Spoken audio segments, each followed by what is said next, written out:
competition between channels doesn't make any sense anymore. They need to be working together and have unified goals that are centered around the customer and the customer experience. It's time for CX education. Welcome to the podcast for enterprise CX professionals, the people who want to connect with customers on their own terms, before, during, and after a purchase is made. In each episode, you'll learn how to create experiences your customers love. Ready? Here we go. Hello, and welcome to another episode of the Sinch CX Education Podcast. Today, my guest is Chad White. Chad is head of research at Oracle Marketing Consulting and is also 5-time author of Email Marketing Rules. As a former journalist, he's written like millions of articles, it seems like. I think your biography says 4,000 posts and article about email and digital marketing. And you've been featured in some of the most prestigious publications like the New York Times and the Wall Street Journal and Advertising Age. So quite the resume. So I think we can say you are the ultimate expert on email, and I'm very honored to have you on our podcast today. So welcome. Thank you, Gwen. Thanks for having me. So as you are the ultimate expert on email, let's start talking about email, right? So I guess I was quite intrigued by your books and the fact that you saying as well that you mentioned that email is still like a channel that I guess ruled the world in a way, but it's mostly misunderstood. So I was really curious about that. Why do you think is it misunderstood? Because most companies use it, right? Yeah, absolutely. I mean, the channel is used at really high rates among businesses, and consumers love it. That's their preferred way of talking and communicating with brands, hearing from brands, especially getting, news and offers and discounts and stuff. Like number one, perennially, like for well over a decade, going on 2 decades, that's like the number one. In fact, I just saw something today out of the UK where it was reinforcing that very same fact, that it was like 64% of folks in the UK prefer to hear from brands via email. Not a surprise. Yeah. So email perennially really popular, not going anywhere. And I mean, so why is that? I think the thing that is amazing about email is that it continues to evolve. And, you're right that it has been this favorite channel like forever. But the email marketing that we were doing in the year 2000 is very different from the email marketing we were doing in 2005, in 2010, in 2015, in 2020. Like every few years, it really changes in a big way. So email marketing is constantly changing. So for instance, in the third edition of my book, Email Marketing Rules, which was released in 2017, there was no mention of dark mode because it didn't exist. There was no mention of AMP for email or schema or generative AI. There was no mention of MPP, CCPA, BME, CDPs, and a bunch of other acronyms because none of those things existed 6 years ago. So all of those are new things that have cropped up since 2017. So it really is on marketers to always be like evolving and changing and not falling behind where things are headed, because consumers and inbox providers in particular are kind of constantly kind of changing their expectations, upping their expectations. So we always need to be kind of pushing things forward.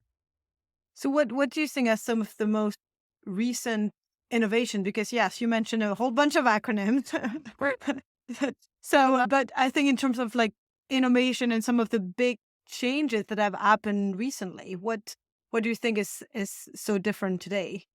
Yeah, so I kind of feel like like morally obliged to mention generative AI. It feels like it would be weird not to mention that. But that said, I'm really kind of a near-term skeptic, although I'm a long-term optimist. I think people are kind of like their excitement is getting ahead of them. Like this feels a little bit like, self-driving cars, which was going to put, the number one profession in America is truck drivers. Going to put all the truck drivers out of work any day now. And it's been years and years and years and years. And not to say that that threat isn't real. I think it is, but I think a lot of these things tend to take quite a bit longer than you expect. I don't feel like generative AI is like Kodak moment where that industry is going to change over really dramatically in just a few years.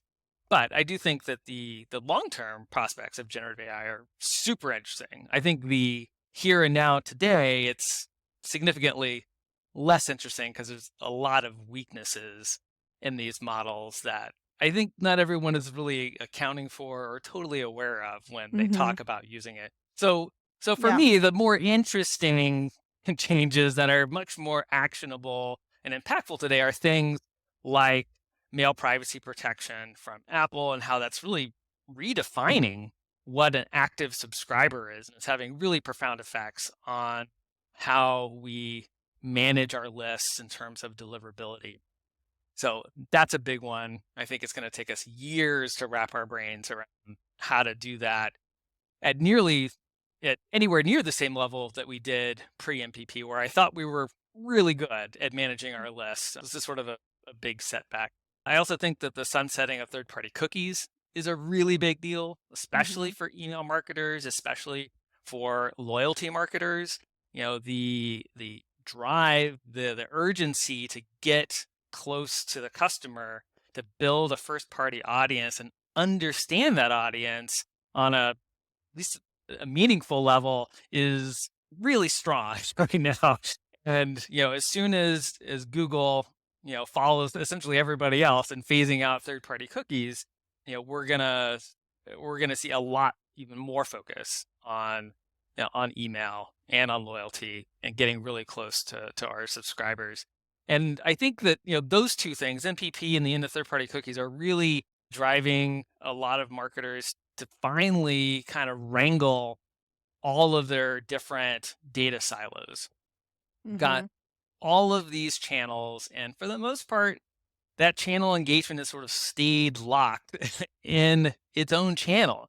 And things like CDPs, thankfully, customer data platforms, finally are allowing brands to actually get a wrangle on that, aggregate all that data in one place, clean it, make sense of it, and then make it actionable across all of their channels. And that's something that we've been talking about for at least 10 years, is getting Right. like that golden record.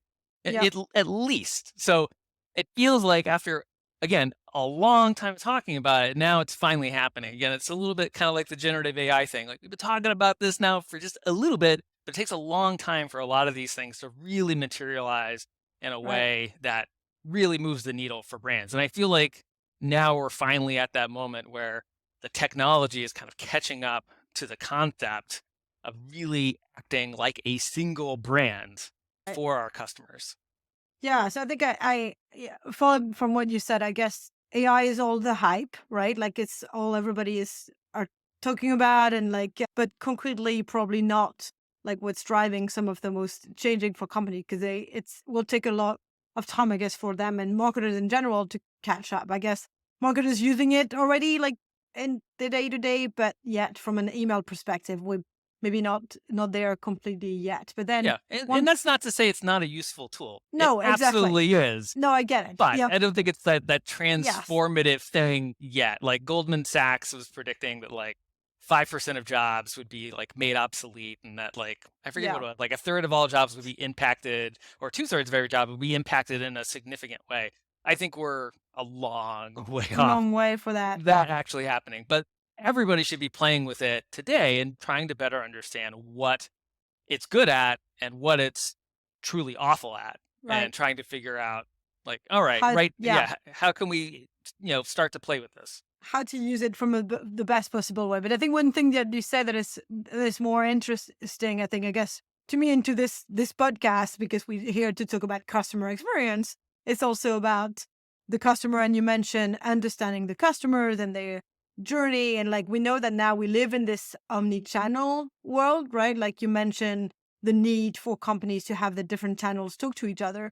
And I think that's definitely a big shift that we're seeing, right? Like as a on a personal level, we all use a lot of different channels. And I guess at first we only had emails, right? Like I don't know if you remember that time, right? Like there was not many of the other channels. I guess we had email and maybe some text, right? We would SMS someone and then we would send a text, right?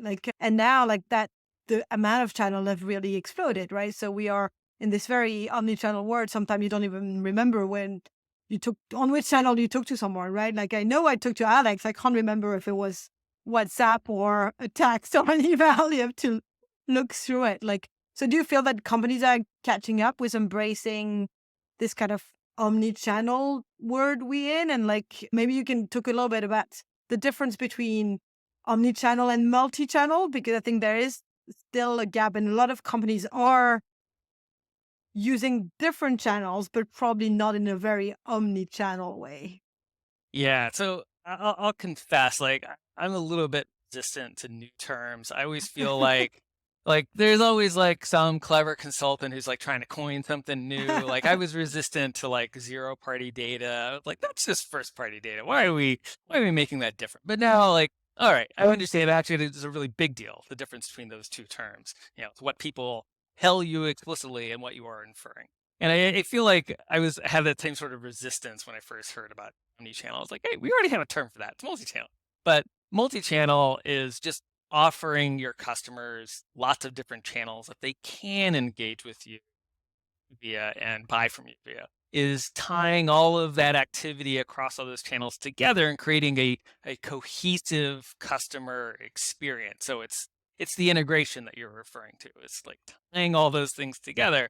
And again, this is omnichannel is not a new term, but I think it has been largely an aspirational term up until fairly recently, because things like CDPs are really enabling us to take a big leap forward to be omni-channel sort of at scale in real time.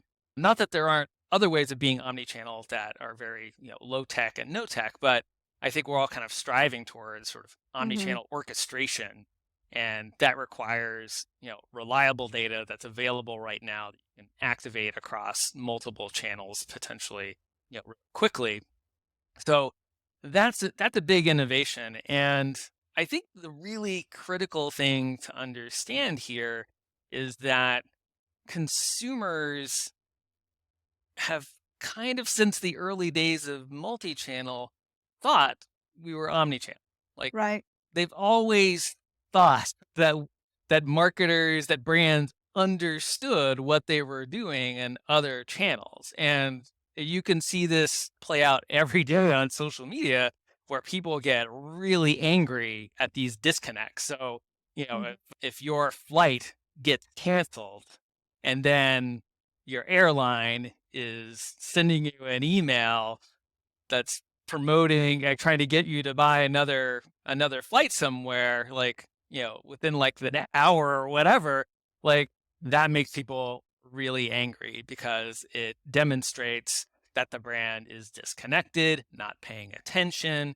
And Yeah. consumers, again, for years and years and years and years have expected that brands can connect those dots. Yeah. So I think that's just absolutely critical to understand is that we are constantly chasing consumer expectations. And omni-channel, I think, is a big one where we've been way behind for a Right. very long time. So the urgency to catch up is real. Yeah. Because I guess it started with companies at least trying to catch up in being multi-channel, and they also first, right? Like, because you would expect as a consumer as well that yes, you can engage with a brand by email, and that's kind of a given today, and you could maybe engage with them on the chatbot on their website, but still, I will say that very few brands are actually doing multi-channel in a good way. Like, can you engage with them through SMS? Can they actually have can you have a two ways conversation with them on SMS? Or it's just like they sending you a promotion and you can't even answer to it, right? Like, can you engage with them on WhatsApp? I think like probably there's still a need for brands to catch up on the multi-channel before they can even start to connect the dots. But I guess as a consumer, we feel that it seems easy because you're like, well, why don't you know what I discussed with your agent like 2 days ago and you're not aware of it, right? Like it feels like it's kind of normal and brands should know, but there's a really big complexity involved with that, right? So Absolutely. And you're right, even within individual channels, there are disconnects. I mean, how many, brands send promotional emails that can't accept replies, that's a huge missed opportunity. Certainly, any B2B brand that's not accepting replies is really shooting themselves in the foot, because there's big money to be had from monitoring those replies. Again, I think the really important thing to note is that, yeah, some of these things are really hard and consumers don't care. They don't care. They don't care Hmm. at all. They don't care how complicated it is. They want what they want. They expect what they expect.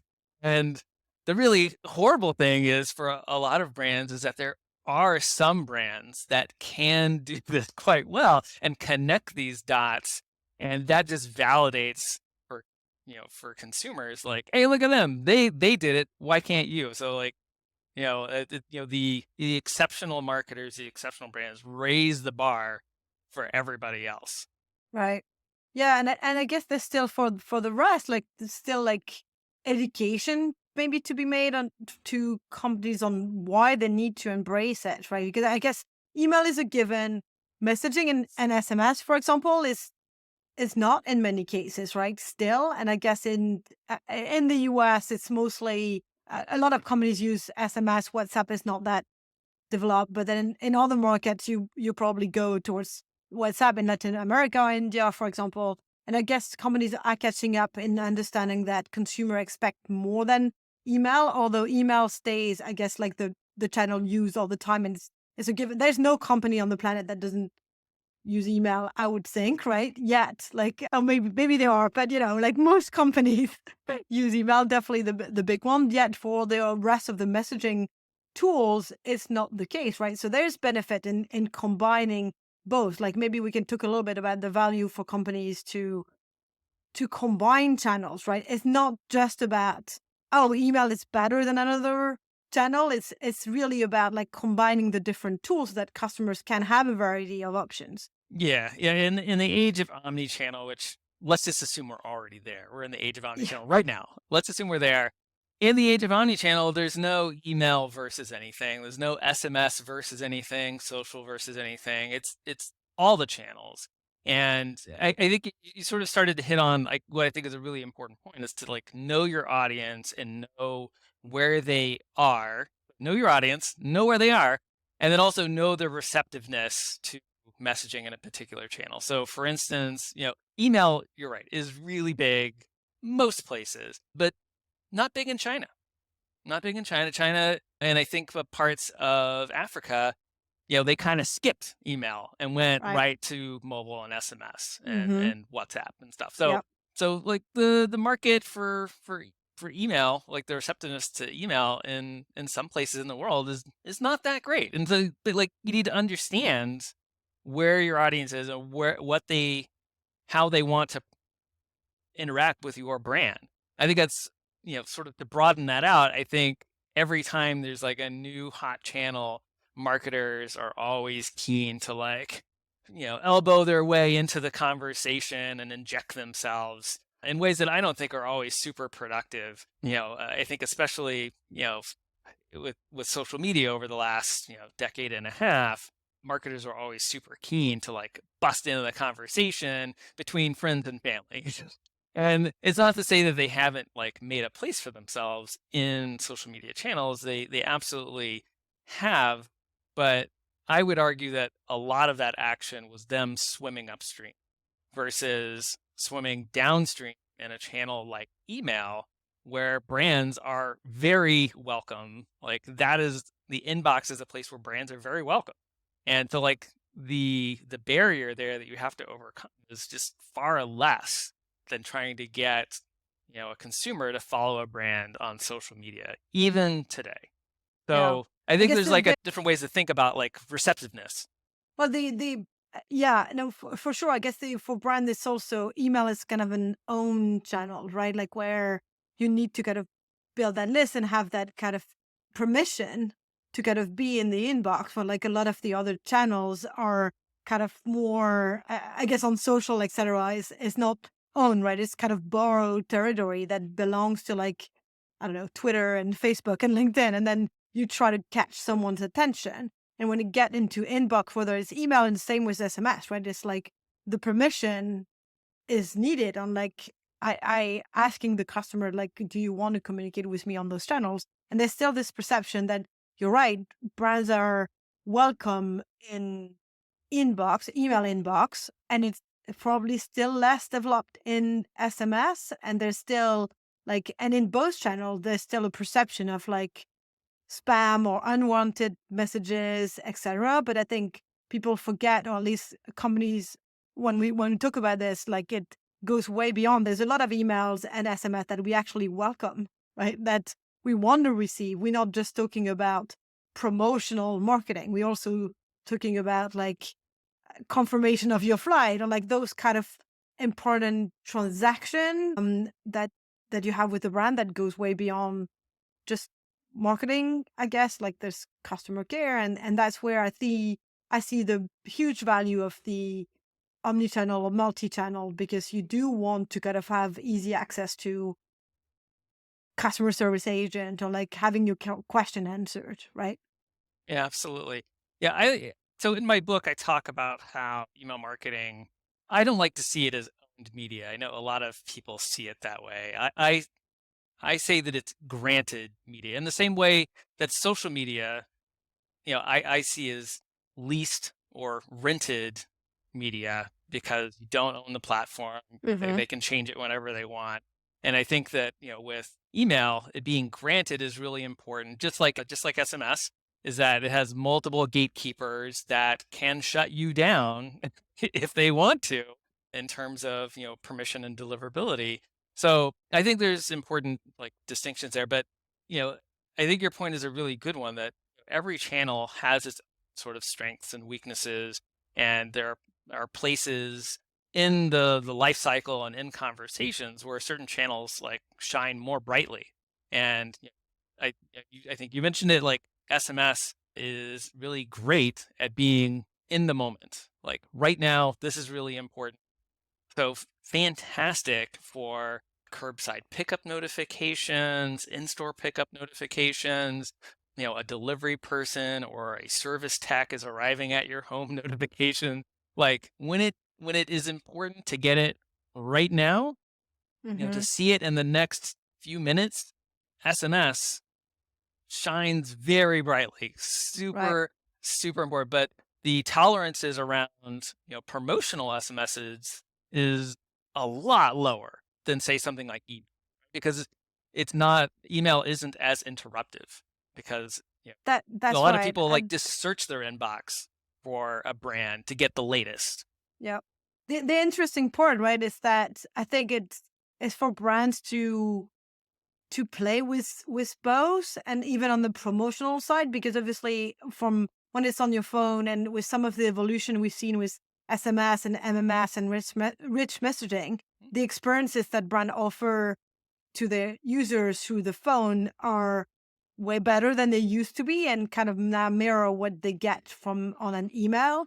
But you're right, it's finding that balance between being considered spammy, or like I never wanted to receive this, versus actually offering a interesting, I don't know if I can call it delightful, but let's call it delightful experience on your phone, because the open rates and the reach you can get on the phone are much higher than in email, because it's a lot, people ignore a lot of emails more than they ignore some of their messaging today. So I think it's for brands to really think through that, so they can find that right balance on like reaching the audience, but also providing a good experience, and taking both into account. And that's why they need to play with all the different channels, right? Yeah, they're all very different. And you're right. Like the email is like sort of on demand, right? Like it's there when you want to engage with it. And some people, obviously, lots of people check their email multiple times a day. Maybe they're not going into their promo tab, as frequently, but when they're ready to buy, when they know they need one of their favorite brands, that's where they go and they search and they say, "Oh, what's the latest here?" And there are a lot of people who engage with email that way, which is totally, there's nothing wrong with that. I will say that, yeah, I think one of the things that, like, in the comparison between email and SMS, one of the things that people often say is that, oh, the open rates on SMS is so much higher. And I mean, yeah, if I went and knocked on your door banged on your Yeah. door loudly, yeah, you would open the door for me, but it doesn't mean that you were necessarily receptive to that message in that moment. It doesn't mean that you then went and took action, and I think with SMS, that's one of the challenges. That's one of the things that makes people say, hey, this is spammy, is that, when the brand is knocking on that door too often and that SMS is arriving, at an inconvenient time that's interrupting something that they're doing, there's a lot more chances, I think, for consumers to become resentful, subscribers to become resentful of that interruption. So it's something brands need to be really careful of. And so they really need to prioritize those promotional messages versus, again, like we talked about, those delivery messages, the service Hmm. text coming, the curbside pickup, which are like highly anticipated messages that even if they arrive at a bad time, consumers aren't going to care about because they're so relevant to what Yeah. they're doing. So Yeah. yeah, there's this balance there that brands need to be really mindful of. Well, it also, I guess, comes down to what we talked a lot about that, I guess, at Cinch, is putting the customer at the center, right? It's not so much about the channel and the technology as it is about the customer experience and how you use all the tools, all the channels that you have Mm, to kind of really offer a enjoyable customer experience. And so sometimes it's all in the complementary of the different channels, right? Like there's different use case for each channel, and the best is when they work together. I couldn't agree more. Absolutely, it's all the channels together and understanding again those strengths and weaknesses of all the channels, Yep. understanding and then I think sort of the next step as we sort of take this journey into omnichannel is to better understand on a more individual level what are the best channels for individuals for a certain message. So, for Yeah. instance, we have something here at Oracle called the intelligent switch that for a particular message can tell you, what's the best channel to reach your customer via for that message. And it's sort of like an RFM model for channels. And so based on like the recency of engagement with various channels, the monetary value of those engagements, the frequency of those engagements. It sort of tells you like, hey, this person is opted in to these 5 channels, but right now, like this channel or this channel is like your best bet to like, Right. to reach them, with a really important message. Again, not abusing that intelligence, using it for something that's really important. Yeah, that's interesting. And in a way, it seems so easy. You would think, yeah, of course, like just use the right channel for the right message, and like that's kind of course you want to put the customer in the center and deliver across the journey a enjoyable experience. But it's actually very complex, right? Because Oh, for each sure. channel come with all of its complexity. Email is not just about, oh, let's send an email and it will reach the inbox, right? Like there's a lot behind it, and the same with like messaging. So how do companies get started, right? Because there's so much complexity from a technical side, but the regulations are different. There's like, what would be your advice for companies that want to get started in becoming more multi-channel and ultimately omni-channel? Yeah. So, I mean, I think so I do think that there's like multiple layers to this conversation. And I think sometimes I think certainly on the the technology provider side, we always jump to like the most technically complex. So like omni-channel orchestration, understanding that, Yeah. hey, if there's someone who's not engaging with your mobile app, like let's send them an email. Let's use a different channel to try to get them to re-engage, or using their engagement, the mobile app to fuel an SMS message or personalization in an email. Those are all great, and I think long term, that's where everybody wants to be, is using intelligence from all the various interactions that customers have across all the channels to create powerful messages in any channel. Like that's definitely where we want to go. But I do think that there are a lot of sort of low tech and no tech ways of doing omni-channel. So for instance, really simple things like, encouraging, subscribers in one channel to opt in to other channels to kind of build those cross-channel synergies, to build up those cross-channel audiences, which have proven that like the more channels that somebody opts into, the more valuable of a customer they then become. So that seems like a pretty easy thing. Also, sort of in that no tech, strata, there's also frankly just sharing information across teams. So when the email team has a campaign that really performs, what do they do with it? Do they share that intel with anybody? I think in a lot of cases they don't, which is unfortunate because, having a really successful campaign could, fuel ideas and even very tactical changes such as, like reusing, subject line wording, reusing CTAs, reusing, key body copy in messages in other channels, whether it's Mhm. SMS or mobile push or social, understanding like a really popular social post that got lots of likes and lots of shares. I hope that that information is being shared with the email team and the SMS team and the Right. mobile push team because that's important too. And again, no technology involved here. It's simply just sharing intel across channels. But you highlighted a very important point, which is the silos, right? Like Yes. within companies, I think there are silos here. You were talking mostly only in marketing and only in marketing between social and email teams, and like there's different teams like looking after different channels, and it reach another level when you think about the customer experience aspects of it, right? Like from a marketing message or like, here's, you can buy a new flight, to actually, I lost my luggage, so I'm not going to fly with you again. And I'm been talking to your customer service for 3 weeks about it, right? Like Right. that is even more silos. We're talking different teams. Like there's, I guess some companies are now embracing the idea of customer experience as a function within the company. We see customer experience officers or like Mhm. people that look at the full journey. But would you say, from what you see, that's still pretty rare?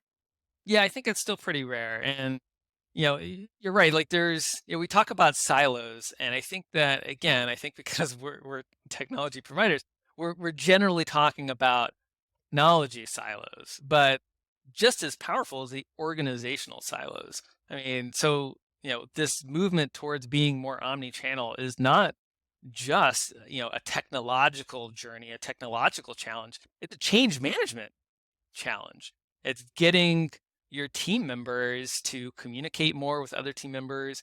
And in some cases, it means changing, how budgeting works, how people are rewarded, what the goals are. Because in many cases, the goals that the channels operate on are siloed goals, that there's not even a shared goal, for marketing, for the customer. And that's a big problem because if you keep the same goals you had before, that's also not going to be successful. You need to bubble up, so that everybody's rowing in the same direction. Again, competition between channels doesn't make any sense anymore. They need to be working together and have unified goals that are centered around the customer and the customer experience. I And love not this. This easy. is, That yeah, is really hard. that is not easy. That's Definitely. very hard to do, but that is the change that has to happen to be successful, over the next decade. Is that we Yeah. we have to be making, steps in that direction. It's the core of it, right? It's like how we put things together, and it's hard to do. And I guess, like you said, a technology provider, we can, the tech is an enabler, right? Of something, of a different goal, right? Like the goal is there. The tech can definitely help. We have like tools to help companies get there, but the silos between teams and like the sharing of information and the thinking holistically about the customer experience has to come from inside the company, right? Right. Like it's also something, as a technology provider, we can solve all the problems, but Right. some I mean, some of technology is them. nothing without sound strategy, and that's what we're Mhm. talking about. Is you have to have a philosophy and a strategy that is true and works for the customer. And then, yes, the technology underpins that and supports that philosophy. But I mean, if the technology and your philosophy aren't aligned, then you're not going to be successful. I feel like, it's strategy first. Right. Yeah. And Yeah. the No. exciting thing is that I think a lot of brands have wanted to be more omnichannel for a long time, and it just hasn't been very feasible because Hmm. of the technological challenges. And I think that we're finally in that place where a lot of these technological challenges, are being overcome. And that's, for me, that's super exciting because it means Hmm. we can get way better aligned with consumers.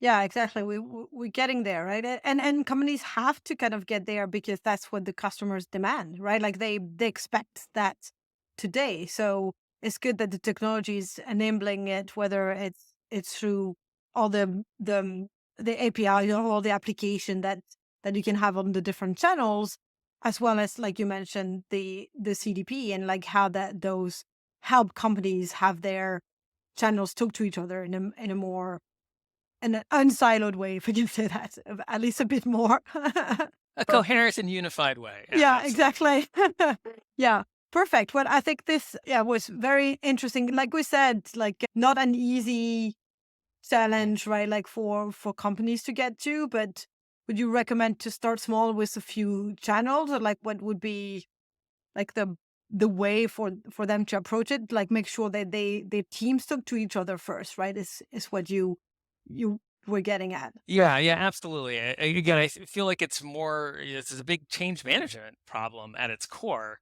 So yeah, if you haven't made any of the technology changes, or heaven forbid, if you skipped ahead to the technology changes, I would backtrack a bit and make sure that that you have common goals that are centered on the customer experience, and that you create you know meetings and processes that allow your various teams to collaborate in a deeper way. And the more you do that, the more that they'll see themselves as being on the same team, in the same company with the same goals. I think that's really kind of the foundation of what you want to do. And then the technology kind of builds on that and allows, over time, more and more sophisticated things to happen. But yeah, start with the change management side of things and the philosophical and the goals and the strategy, and then build from there. But at the end of the fourth edition of, email marketing rules, which again was just released in March, at the Mhm. very end of that, I talk about the future of email marketing, and I have like four like big trends that I think are going to be just super impactful to the next 10 years of email marketing. And omnichannel is one of those biggies. So this is one that's, again, like we've been saying, is really hard, but is absolutely, I think, pivotal to the next 10 years of email marketing. Yeah, that's amazing. So now I'm curious, what are the other ones that you highlight in the book? I was going to ask you like to conclude by talking a little bit about your book. So here we go. I think Yeah. So that's a good like yeah, you could yeah, I'll mention what reach are back what here. yeah. Yeah. Perfect. So omnichannel is absolutely one of them. And so the other big one, which it's also touched on, is tighter privacy restrictions. Mhm. So we've talked about MPP, we talked about the end of third-party cookies. I feel very strongly, very confidently that we're going to have a new national privacy law here in the US. Only a matter of time. Can spam is so antiquated.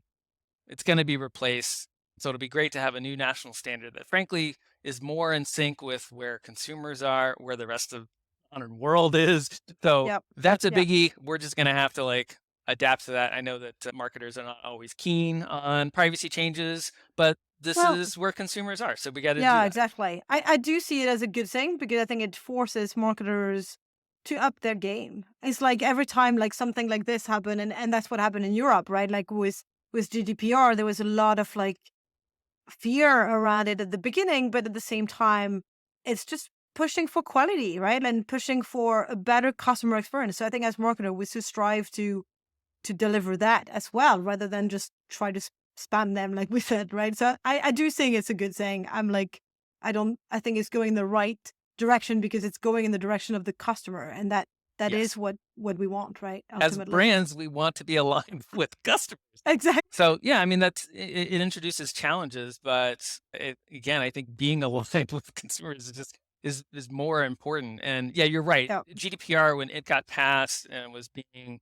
enacted, there was a lot of hand wringing. And it was nice to see that when CCPA happened here in the US, there was a lot less hand wringing. I think people understood it by then that this is actually a good thing. So I think we're going to see more changes there. So number two is better omnichannel orchestration. A third one is more machine learning and AI. And when I say AI, I don't really mean generative AI, although I think that's important too. I think that there's just so much to be had from advancements in machine learning, which frankly, like now it's all getting really confusing because generative AI is so big. Everyone's throwing around AI on everything, including a lot of stuff that I would consider to be machine learning, which is Right. fine. But there's, I mean, like send time optimization, that's machine learning. Most subject line writing tools, that's machine learning. That's all really Right. good stuff. So Yeah. like I feel like everyone's trying to like pretend like they're more complicated than they really are. But I think there's huge upside to machine learning and even before we get to things like AI and generative AI. So Right. that's my number three, which is I think really big. And the last one, which we've been talking about a lot, is higher customer expectations. That's the fourth big driver. Always, we are chasing rising consumer expectations, and that is not going to change in the years ahead, which puts a lot of pressure on marketers and all digital marketers to continue to work hard to evolve their programs and look for opportunities to get ever closer to their customers and their prospects in ways that those parties, are really excited about. So Hmm. we have to keep evolving. I mentioned all the changes that have happened since the third edition of my book. Those changes are going to keep on coming. So email marketers have to continue to evolve. This is a really powerful channel, but it's absolutely 100% getting more complicated. And Hmm. so we have to continue to keep learning, keep educating ourselves, keep experimenting and testing and exploring every single day. Yeah, exactly. Yeah, we just need to evolve to make sure that we keep in mind that it's not about the technology but the customer. I think that was kind of the one of the good message there. And you're right, marketing, I will say, is one of the job where innovation is constant, right? Like, so there's no stopping learning, right? So that No.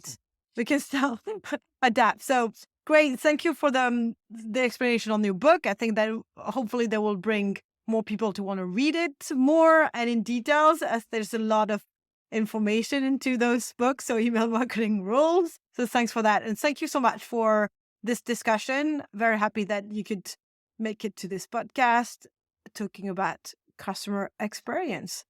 Thank you for having me, Gwen. You're welcome. Thanks. Bye bye. That's it for this episode of CX Education. Thanks for joining us. This show is brought to you by Sinch, the technology company that helps you create mobile experiences your customers love. Did you enjoy the episode? Then make sure to subscribe to CX Education wherever you listen to your favorite podcasts, or visit cinch.com/podcast to get instant access to all the latest episodes.